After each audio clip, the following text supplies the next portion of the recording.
Welcome to episode 8 of the Elkinsinboxinc News Top 10. Today is Tuesday, November the 5th, 2019. Remember, the 5th of November. Ha ha ha ha ha. Here is our first story.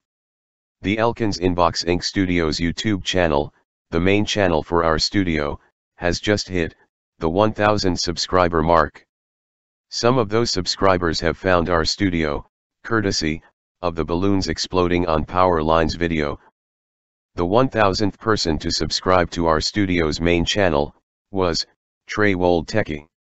Elkinsinboxinc Studios was founded in 2009. The current main channel for our studio, that now has over 1,000 subs, was launched back in 2010. A 1,000 subscriber special video is planned as a result of this historic accomplishment. The video will feature some of the characters used in Elkinsinboxinc Studios videos. Some of the series produced by our studio include Logo Bloopers, Deke Logo Scares Kid in Bed, The Nightmare Series, Company Logos Through Time, Elkinsinboxinc News Top 10, and the original Deke Logo Scares Kid in Bed, which can be found on our former main channel. The studio also serves as a museum for rare logos and logo bumpers. A digital logo history museum is planned in the future by our company. Number 2. In addition to our studio surpassing 1,000 subscribers, the balloons exploding on power lines video, made back in June of this year, has now become the most watched video in the history of Elkinsinboxinc. The video shows a compilation of people releasing helium-filled balloons near electrified power lines. In most of those cases, a strong gust of wind can be seen blowing those balloons towards the power lines and causing them to arc, resulting in the balloons being electrified and popped. This video now ranks as the most viewed video in the history of Elkinsinboxinc Studios, with Made in Georgia Nightmare now ranking as number 3, and Deke Logo Scares Kid in Bed 80, from the original version of the series, now ranking as number 2. The view counts on this video began to spike back on October the 26th. As of this writing, this video now currently has over 320,000 views, and has not leveled off since its sudden jump in views. It has since gone viral, and has ended up on a lot of other YouTubers' recommendations list. Hence the number of comments spiking as well.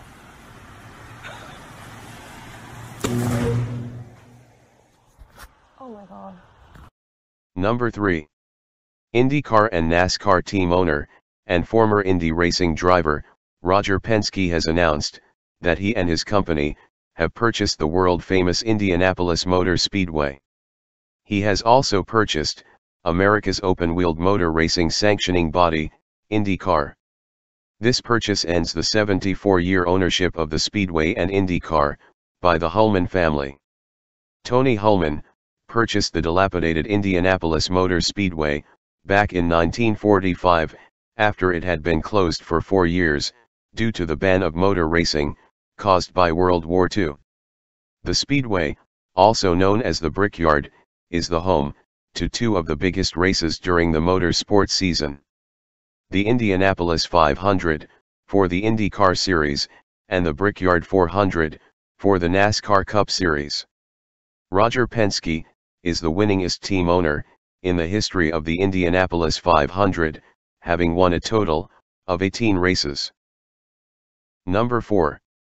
A woman in Charlotte, Michigan, was just recently issued an arrest warrant for turning in her library books that were 2 years overdue.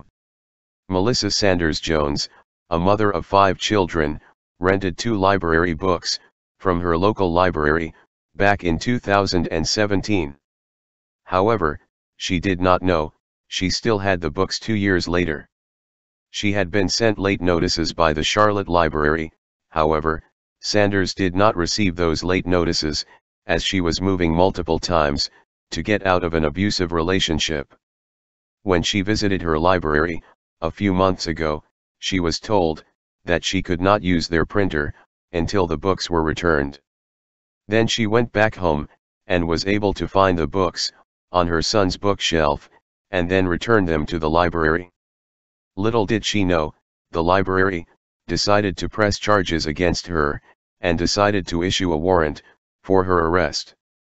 Melissa Sanders Jones did not know about the warrant until her boss at her job called her while doing a background check on her. Sanders Jones is very worried that she could lose her job over this situation.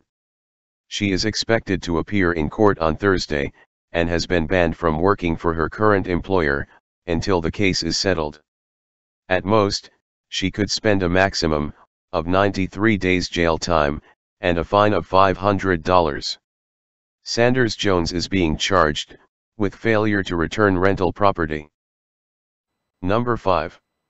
At the White Sands Missile Range in New Mexico, the Boeing Corporation has successfully completed a pad abort test of its new CST-100 Starliner spacecraft. The test was declared a success after 8 of the mission objectives were completed. However, despite the success, one failure did occur during that test run.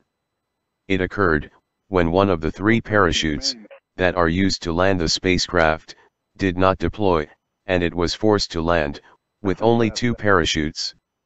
However, the 2 parachutes that did deploy, and the inflatable airbags at the bottom of the spacecraft did do their job, and landed the spacecraft safely on the ground, with no damage to the spacecraft.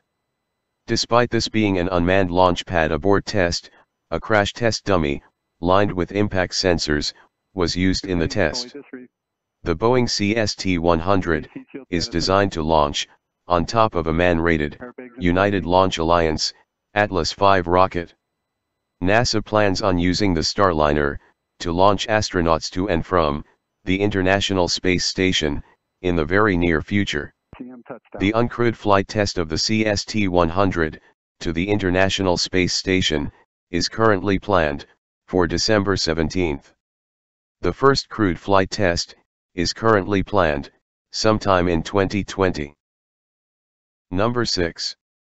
In Oak Ridge, North Carolina, an 11-year-old middle school boy who attended a Halloween trunk-or-treat event at his local church has passed away after being fatally injured.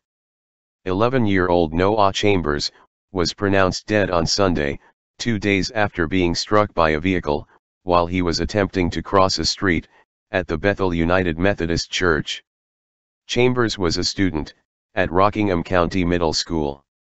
Crisis counselors are being sent to the school to help the students cope with this loss. The school will also have a moment of silence, and students will have the opportunity to make cards for the family. The driver who struck Chambers was not speeding and was not impaired. No charges have been filed against the driver. Number 7. Police in Carter County, Tennessee, have arrested a man that was living with his girlfriend after they found a 1-year-old child living in a storage container containing methamphetamine. A man named Robert Coffey was said to have stolen an item that had been attached to someone else's unit. The authorities found Coffey living with his girlfriend and a 1-year-old child that had been forced to live in a storage unit containing meth. There was no water in the storage unit, but there was cereal and milk for babies. Clear glass pipes were also found in the storage unit that are used to smoke the meth.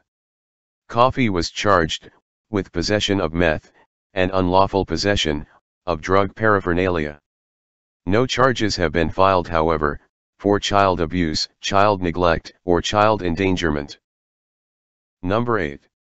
Fired up and ready for some revenge, WWE's biggest little guy, Rey Mysterio, is set to take on the Beast, Brock Lesnar, for his WWE Heavyweight Championship at the Survivor Series on November 24.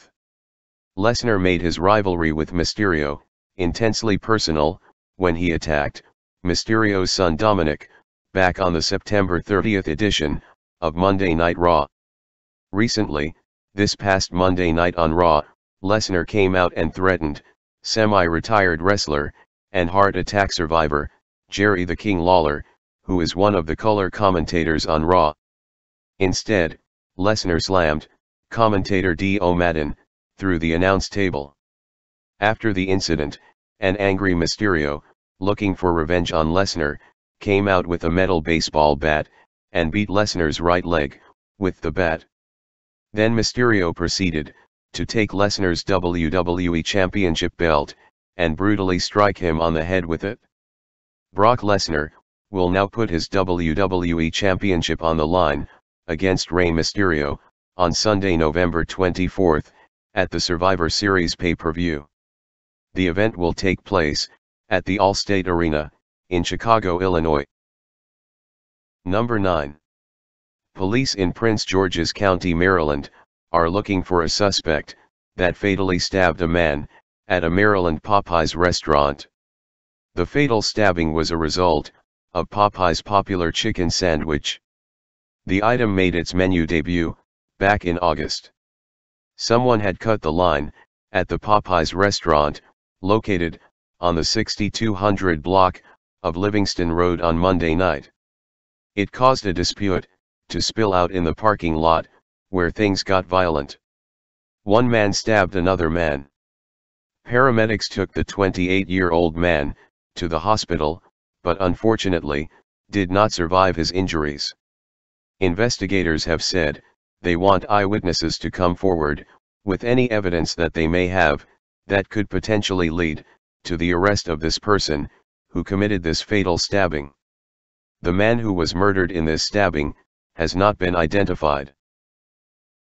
Finally, number 10, and this is an Elkinsinboxinc exclusive. Jameek Fan Gamer, the real king, one of the subscribers and super fans of Elkinsinboxinc Studios, who also serves as one of the studio's characters, has just changed his username to Windows Jameek. He has also changed his channel icon to incorporate the Windows Vista logo. When Jameek produces his videos, most of them will include a cute cartoon version of himself, in which he wears a blue suit with fake wolf ears. His cartoon version also has blue hair. Some of his videos have used characters from Dave Madsen Studios, Elkinsinboxinc Studios, and Beck's Star Studios. He is also known for creating Disney Channel ident parodies. As of this writing, Jameek currently has 141 subscribers on his YouTube page. And that concludes this edition of the Elkinsinboxinc News Top 10. And don't forget that today is Election Day here in the United States. When you go out to vote today, we ask that you please make sure that before you place your vote, you carefully do research on your political candidates. And we encourage you, do not vote for a local candidate if they are a corrupt Democrat or work for the deep state. We need more conservative leadership in our country. Make sure the person you are voting for is a freedom-loving conservative when you go to the polls. And always remember, you're voting for the future of our country. As these elections matter, now more than ever. The candidates that you vote for can either fix this country or destroy this country with just one word and with one swipe of a pin. So make sure you choose carefully who you are voting for. And make sure you vote to fix our country, or else this country will be forced to fall to a corrupt, deep state agenda. Always remember, if you like what you are seeing from our studios, leave a comment, drop a like, and subscribe.